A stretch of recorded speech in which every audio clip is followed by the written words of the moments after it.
Hello everyone. Welcome to the world of e-education. Now we are going to read the first lesson of Strategy for New India at 75 by Niti Aayog. You can download the PDF from description. Read all important book for UPSC. Join our membership in just Rs 799. For more details WhatsApp 8299147878. So let's start.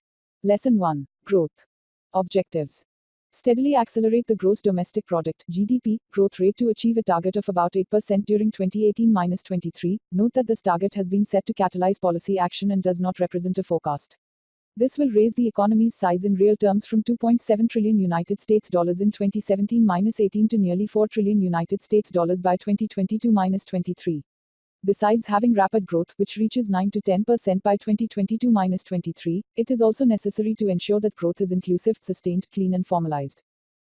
The investment rate should be raised from 29% to 36% of GDP, which has been achieved in the past by 2022-23. Exports of goods and services combined should be increased from 478 billion United States dollars in 2017-18 to 800 billion United States dollars by 2022-23. Current situation. Economic growth in India has been broadly on an accelerating path. It is likely to be the fastest growing major economy in the world in the medium term. The share of manufacturing in India's GDP is low relative to the average in low and middle income countries.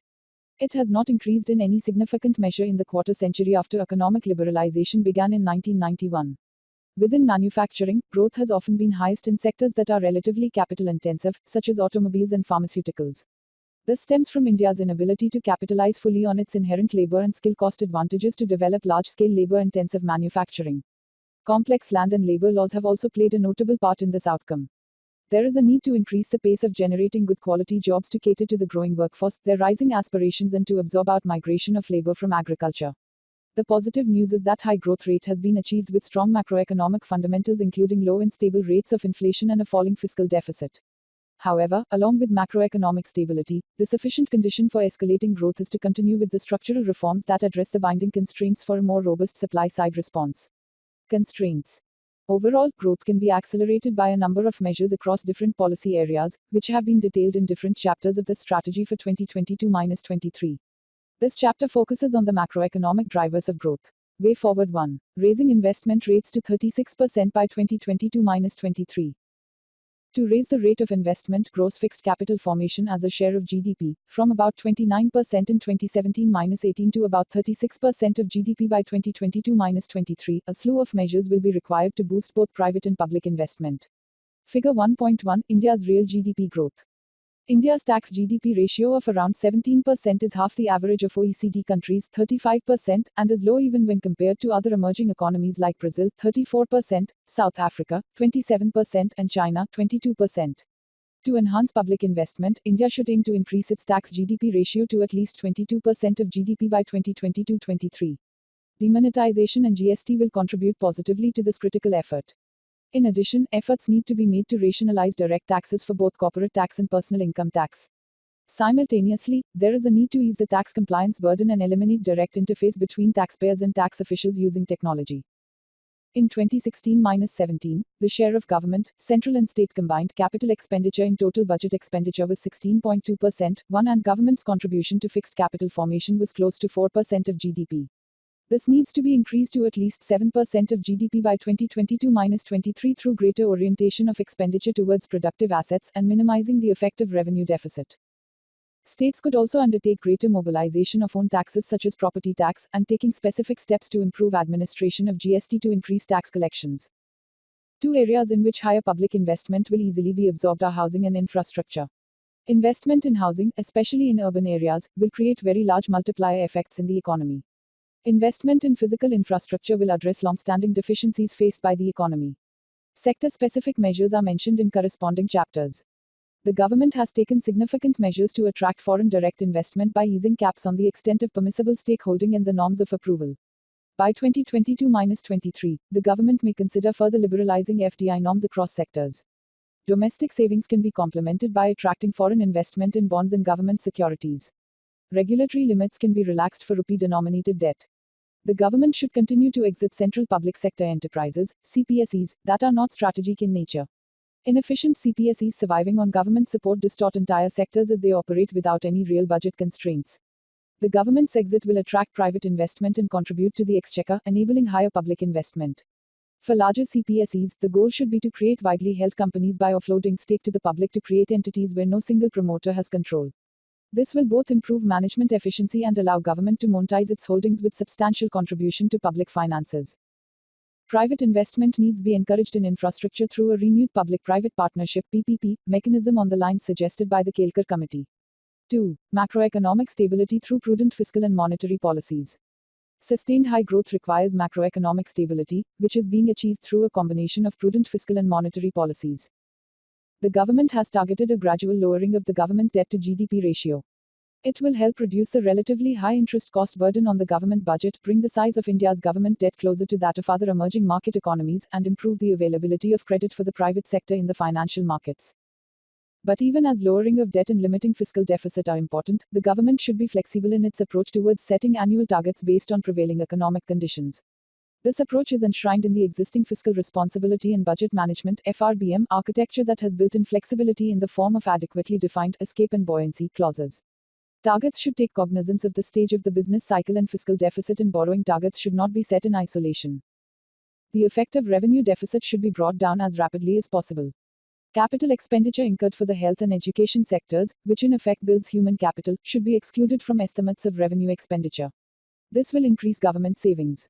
One of the major institutional reforms of recent years has been to statutally mandate the RBI to maintain price stability while keeping in mind the objective of growth. Inflation needs to be contained within the stated target range of 2% to 6%. Inflation targeting provides a reasonably flexible policy framework which is in line with global best practices and can respond appropriately to supply shocks. Policy should be directed to minimize volatility in the nominal exchange rate. 3. Efficient financial intermediation. Efficient functioning of the financial markets is crucial to maintain high growth in the economy. There is a need to deepen financial markets with easier availability of capital, greater use of financial markets to channel savings, and an improved risk assessment framework for lending to avoid a situation of large-scale non-performing assets in the banking sector. Governance reforms in public sector banks require, apart from the establishment of independent and commercially driven bank boards, performance assessment of executives and increased flexibility in human resources policy. The Gujarat International Finance and Tech City, GIFT, should be leveraged to push the envelope on financial sector liberalization. It is an opportunity to onshore trading in rupees and other derivatives, which currently happens outside India for regulatory reasons. If GIFT succeeds, liberalization can be extended to the rest of the country. Enable alternative to banks, sources of credit for India's long-term investment needs. The bond market needs deepening through liberalization of regulations and continued fiscal consolidation. 4. Focus on exports and manufacturing. India needs to remain globally competitive, particularly in the production and exports of manufactured, including processed agricultural goods. The following reforms would help in improving the competitiveness. A focused effort on making the logistics sector more efficient is needed. Power tariff structures may be rationalized to ensure global competitiveness of Indian industries. Import tariffs that seek to promote indigenous industry should come with measures to raise productivity which will provide the ability to compete globally.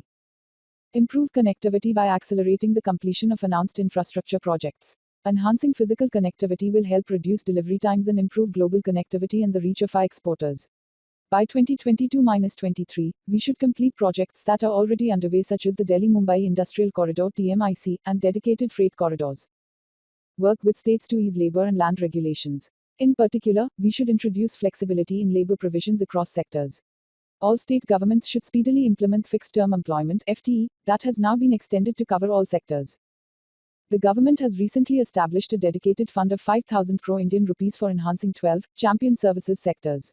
Among others, these include IT and ITES, tourism, medical value travel and audio-visual services. Given the significant role of services exports in maintaining India's balance of payments, the government should continue to focus on these sectors. Strengthen the governance and technical capabilities of export promotion councils, EPCs, by subjecting them to a well-defined, performance-based evaluation. Performance evaluations of EPCs could be based on increasing the share of Indian exports in product markets covered by these EPCs. Those EPCs unable to achieve mutually agreed upon targets for increasing market shares could be closed down or restructured. Explore closer economic integration within South Asia and the emerging economies of Southeast Asia, particularly Cambodia, Laos, Myanmar and Vietnam, using the existing Bangladesh, Bhutan, India, Nepal, BBIN, and the Bay of Bengal Initiative for Multi-Sectoral Technical and Economic Cooperation, BIMSTEC frameworks. building the physical infrastructure and putting in place measures to facilitate seamless cross-border movement of goods in the Northeast region would help accelerate integration and promote exports. 5. Employment generation. The necessary condition for employment generation is economic growth. Achieving the growth targets by implementing the development strategy outlined in this document can generate sufficient jobs for new entrants into the labor force, as well as those migrating out of agriculture. A large part of jobs would hopefully be generated in labor-intensive manufacturing sectors, construction and services. In addition, the employability of labor needs to be enhanced by improving health, education and skilling outcomes and a massive expansion of the apprenticeship scheme.